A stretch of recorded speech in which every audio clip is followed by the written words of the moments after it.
Noticed water spraying from your garden hose connector? It's a common problem, and every drip adds up on your water bill over time.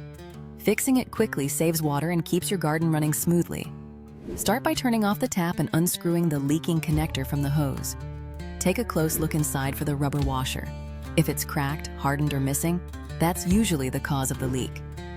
Replacement washers are cheap and easy to find at any local hardware store. Use a flathead screwdriver to carefully pop out the old washer, then press the new one firmly into place, making sure it sits flat.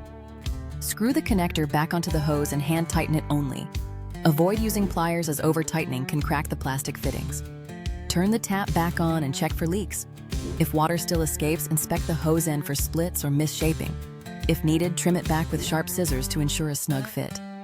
A common mistake is forgetting to replace the washer or over-tightening the connector, which can cause more damage.